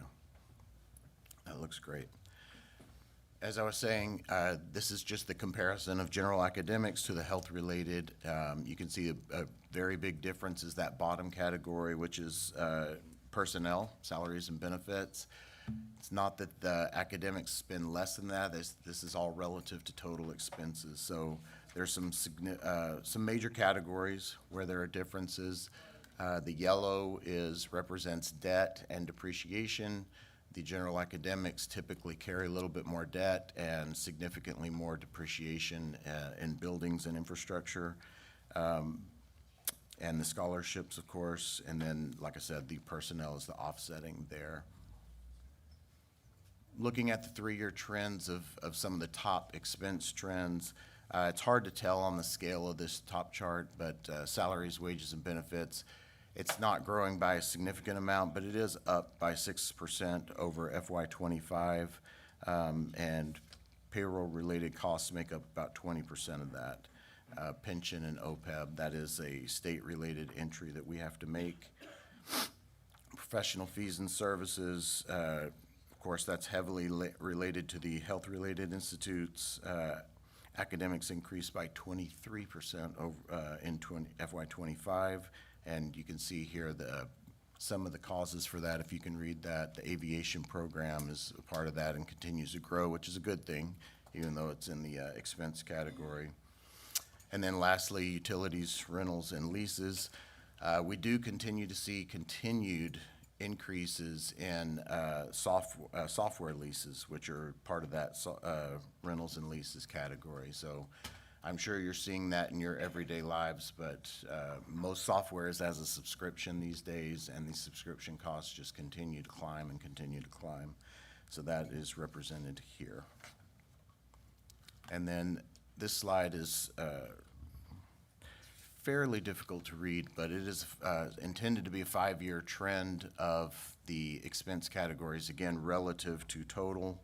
So you can just get an idea of where the money's going and where we're spending the bulk of our money.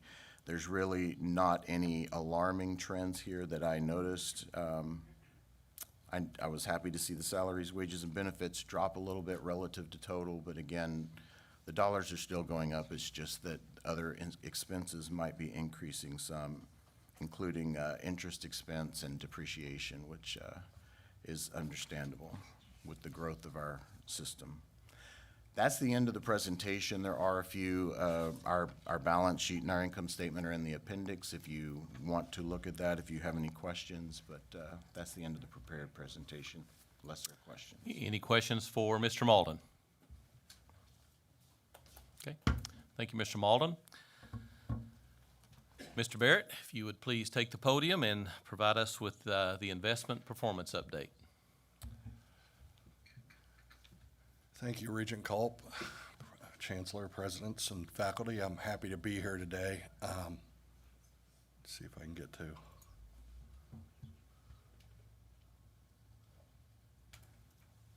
the presentation. Give them a second. Oh, there we go, magic.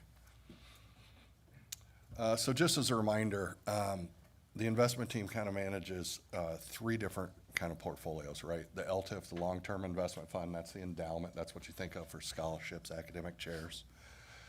Operating and reserve funds, super important to the CFOs. That's all the long-term money that's used for operating expenses. And think of that as in 3 buckets, right? You have the bank accounts, that's run by the treasurer.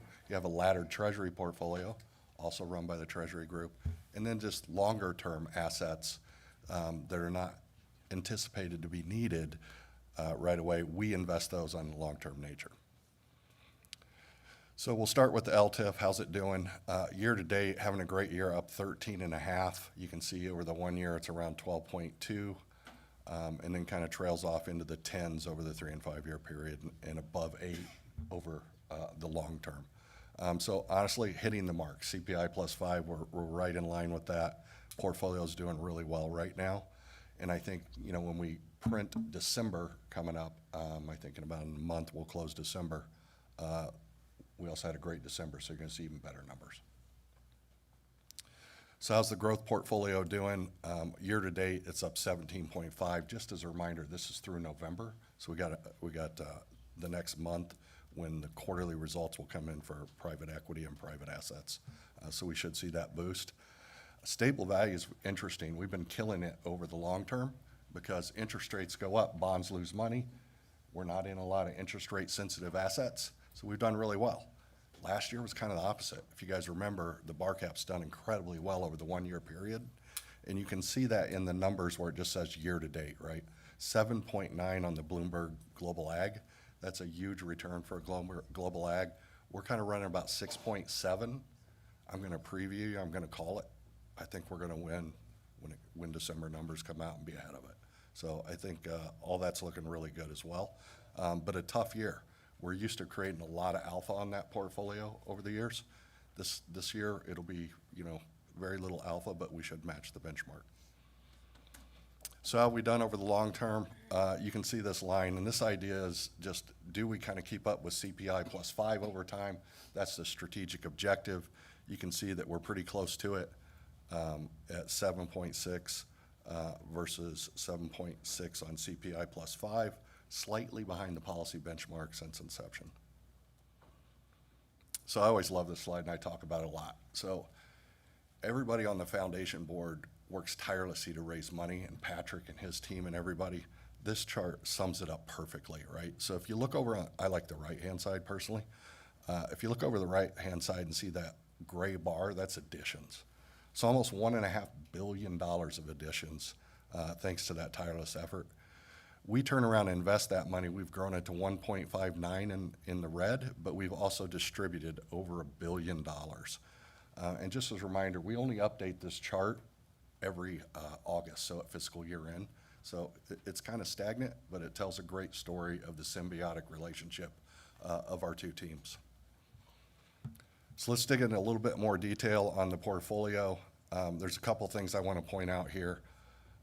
Year to date, again, the growth portfolio is up 17.5%, slightly behind the ACWI, which is the benchmark at 20. That's mostly driven by the line, if you go down to private equity and real assets, they're kind of lagging, but we're starting to see turnaround in private equity because you can see that year to date number. For the last 3 years, it's been pretty tough. It's about 6.5 and 7 over the 1 year. We're starting to see marks come in with pretty substantial write-ups. So we see that market moving. The other thing I point you to that's been a real success for our portfolio is the line that says portable alpha in public equity. You can go across that line and see year to date, 28.3.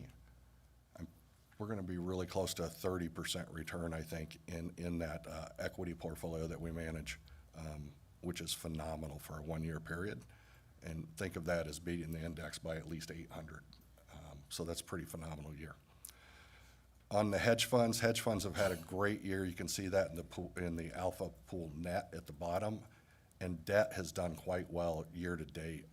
Private debt is up 9.6 year to date. We think we're going to push well past 10 in that portfolio, and 7.4 in public debt. The pooled stuff is in wind down. That's when we used to manage a fund called ITIFT, and we aggregated the assets together, and those are in wind down. So now we're going to switch to CCIP. Great returns. Year to date, 12.2% at the total CCIP level. So think of this money as, again, the CFO's operational money. So a great year going so far. The non-current segment, which is this top line, that's what we manage at the Office of Investments. Year to date, we're up about 16.5. Again, December is going to be a great year. You're going to see that pop again. Cash and contingency segment, can't say enough good things about this.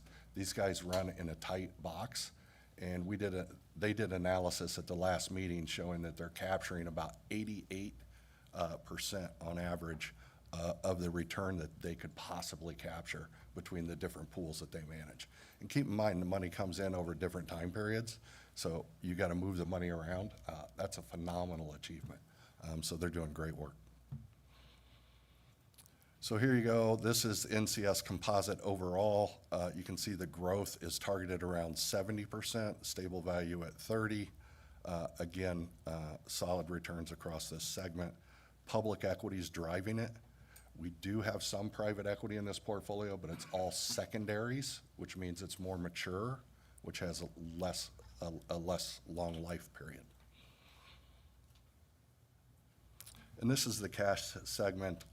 You can see that the bank accounts, the Logic, State of Texas, and the Texas class, and you can see kind of over September through November, rates have been coming down a little bit.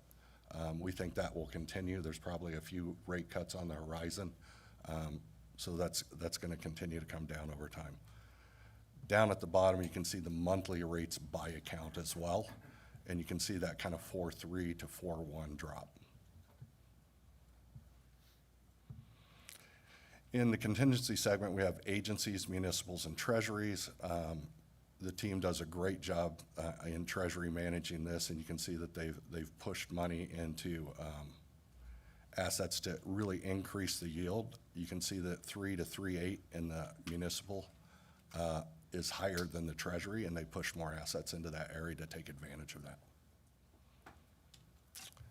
I'm going to stop there, but I would like to make just a couple other comments that are kind of non-investment related, just to update the board. So you guys may remember we have this program where we have interns, and we have them every summer. And then if we really like an intern, we can create a job called an investment associate where they work 3 years, and they work under each kind of vertical that we have. So think public-private credit, private equity, real assets, derivatives, and hedge funds. And a year under each one of those. So when they leave us, they have an incredibly great resume to go get a job just about anywhere, if you think about it, because they put a lot of time in. When we started that intern program, we had 4 people apply. 4. That's not very good. We did it this year. We had over 100 apply on the investment side and over 100 on the operations side. That's out of this world. And that's thanks to work with some of the professors and really getting the word out with the CFA Society that was started by one of our interns here on Texas Tech campus. So that program is flourishing, and it's bringing in the best talent that we've ever had. The young kids are incredible. So I'm super proud of that program, and it's working great. I just wanted to leave you with that thought, but the program's working. And then one last thing, we took on a new role working with the student of financial planning kids. So there's a group of kids, and they have an endowment, and they want to run their own investment team. So we took on that role, and we meet with them monthly and work with them to build an ETF portfolio, and we've been in process for that for about 4 months now. Last week, we had them evaluate merger arbitrage. So they spent about a month working on that to evaluate it, and they also evaluated a gold position. They killed the merger arb. They didn't like it. Didn't have enough juice for them. They wanted gold. But it's just an absolute dream to work with these kids and see them kind of their eyes light up and get involved. So just wanted to drop that information on you guys. Hope you enjoy it, because we really enjoy working with those kids. Thank you, Mr. Barrett. Any questions for Mr. Barrett? Okay. I'd like to add just a few comments, Mr. Chairman, just take a minute or so. Regent Sinclair is my new partner in crime. He came on the Finance and Investments Committee, 7 days ago. So he's new to the group, and good to have Mr. Sinclair on board. He replaced Regent Gordon. What I want to mention to the group, and certainly the Board of Regents, is that Regent Gordon and I have spent considerable amount of time with Mr. Malden and Mr. Barrett. And Mr. Bruce, would you please raise your hand so we can see it? Mr. Bruce is with NEPC. It's our investment management consulting group out of Boston, Massachusetts. He works very closely with Mr. Barrett and Mr. Malden. I've never been more confident in the finances of the Texas Tech University system and all of our components than I am right now. I was on the foundation board with Mr. Sinclair and Mr. Cash for 7 or 8 years, and we kind of saw, we were on the outside looking in. Well, now we're on the inside looking out, and I can tell you that financially, our institution, our system is in outstanding financial condition, and mostly because of the work of everybody in this room. The funds that we've raised through the state, a little bit through the Fed, but mostly through the state, through our gifts, through our stakeholders and our donors has been unbelievable in the last 5 or 6 years. And again, that's a pat on the back to everybody in this room. I also want to mention that I've never been more confident in the staff that we have, starting with Mr. Malden, the CFO. He's filled the role 3.5 years now, Mr. Malden. I know you've been drinking water out of a fire hose, but you've done an amazing job, and I have tremendous confidence in Mr. Malden and his team, Mr. Barrett and his team, and Mr. Bruce and their team. Collectively, they've got us heading in the right direction. I couldn't be more proud of their accomplishments that they've made in the direction that we're headed. That concludes my long-winded report, Mr. Chairman. Back to you. Thank you. Next up is the Academic, Clinical, and Student Affairs Committee. Regent Sweat serves as the chair, and Regent Sinclair serves as vice chair of that committee. Regent Sweat, please continue with the ACS committee meeting. Thank you. And Student Affairs Committee is called to order. Before starting with the ACS committee business, I would like to take a moment to acknowledge the many academic, clinical, and student affairs items that we approved earlier today on the consent agenda. Many promotion and tenure items were approved, and although they were on the consent agenda, I want to acknowledge the importance of those items and congratulate each individual who was promoted and/or granted tenure. There were also many degree program approvals for each institution. The approval of those items will support the current workforce demands and ensure that our universities are adapting in a meaningful way to student needs.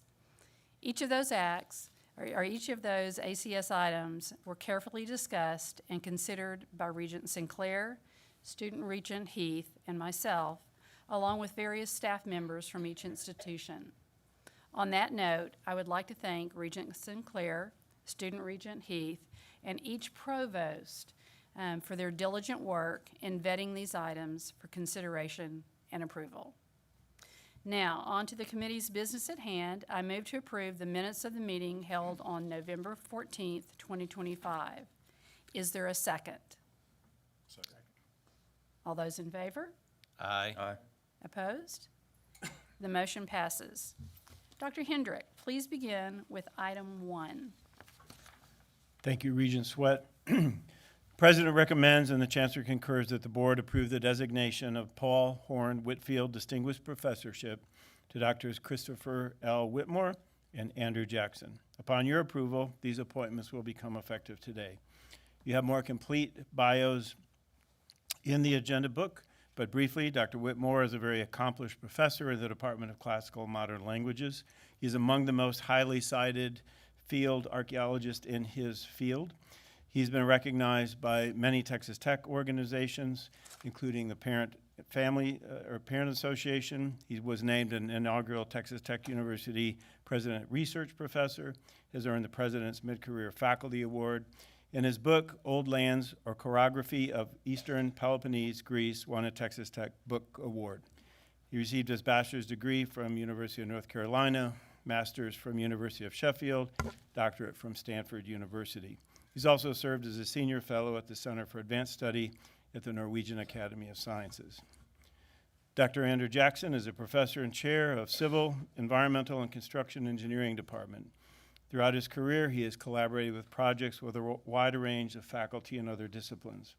He is also among the most highly cited scholars in his field. His efforts have been acknowledged by the university previously through his receipt of the Barney Rushing Faculty Distinguished Research Award, being named a Provost Integrated Scholar, and a President's Excellence of Research Professor. Importantly, he is also a Fellow of the American Association for the Advancement of Science. Dr. Jackson earned his undergraduate degree from Rhodes College and his master's and doctoral degrees and pursued a postdoctoral fellowship with Louisiana State University. It is my honor to present both of these faculty members to you for approval as Horn Professors. Are there any questions or comments? Hearing none, I move to approve the item as presented. Is there a second? Okay. All those in favor? Aye. Opposed? Motion passes. All right. Dr. Rice-Spearman, please continue with item 2. Today, I'm honored to share my recommendation in the Chancellor's concurrence that the Board of Regents approves our HSC's conferral of an honorary Doctor of Medicine, Master in Public Health degree. As you know, it is our practice that we do not share the name of the individual receiving the honorary degree until the board has approved. I trust that as you reviewed the packet we submitted in advance of the meeting, you understand what an honor it would be for our great university to confer its first honorary degree to such an extraordinary individual. Thank you. Are there any questions or comments?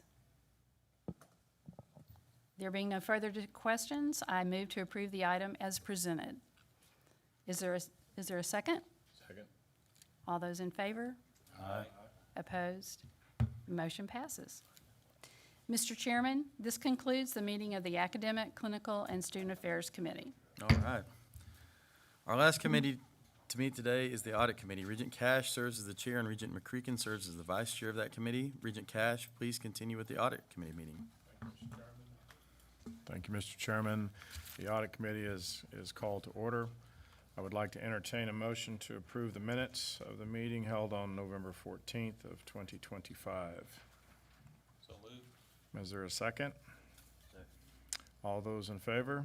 Aye. Opposed? Motion passes. Ms. Jack, first and foremost, welcome. Thank you. And on behalf of all of us, we want to let you know we appreciate the last couple of months leading in the interim, and a big congratulations, second Chancellor Creighton, big congratulations for you. So, thank you. Would you please present item number 1? Sure. So good morning, everyone. I thought I would share the 2026 Top Risk Report published by United Educators.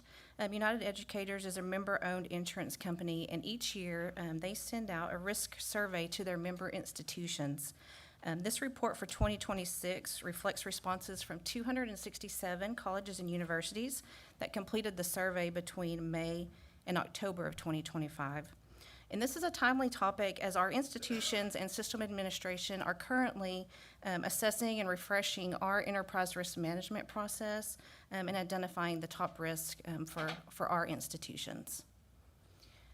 So here are the top risks in the United Educators Report for higher education.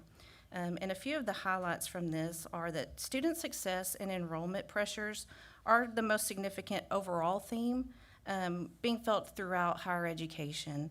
And 72% of the respondents identified admissions and retention as a top risk. This risk has been in the top 2 for the last several years. And then not surprisingly, data security, cybersecurity is also in the top 2 risk and has been for the last several years. 52% of the respondents listed this as a top risk, and that seemed a little bit low to me for the data security and cybersecurity, but again, it's still one of the top 2 risks. Compliance jumped all the way up from, I think, 8th a couple of years ago to 5th, and now it's 3rd. And I think this really just reflects the complexity and really the pace of change with the state and federal laws and regulations that we're seeing in higher ed right now. The 4th is operational pressures, and that's really a broad category, and this report doesn't really define what's included in that, but I think it could possibly include things like accreditations, demand for certain academic programs, or even relationships with our donors, community members, and stakeholders. And then lastly, this is the first time that athletics has made an appearance in the top 10 risks for higher education. And again, I think that's just reflecting kind of the changes and the complexities in the current athletics environment. As I look at this list, there are a couple of important and emerging risks that aren't here, and perhaps they're included within some of these categories. But artificial intelligence is one that I would expect to see. It could show up as its own category at some point, just kind of the governance and use of artificial intelligence. as well as research-related risk, particularly research security and foreign influence type risks. This risk report from United Educators also includes a list of some high-level mitigation strategies. And it's a really high-level report. It's a short report. If anyone is interested in seeing this report, I'm happy to provide it. And as our own institutions and system administration complete their respective ERM process refresh over the next 1 or 2 months, Mr. Malden and Dr. Marcy Huey and I will be providing more information to you on that process and their results. And that concludes my report. If you have any questions, I'm happy to answer. Thank you. Are there any questions or comments? Thank you, Mrs. Jack, Ms. Jack, for that report. Mr. Chairman, this concludes the meeting of the Audit Committee. Thank you, Regent Cash, and thank you, everyone. That concludes the business to be handled by our committees. The meeting of the Board of Regents of the Texas Tech University System is now called to order. The board will now convene in executive session as authorized by sections 551.071 through 74 and 76 of the Texas Government Code. We will move to room 730 for executive session.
The board will now reconvene into open session and continue to meet as a committee of the whole and meeting of the board.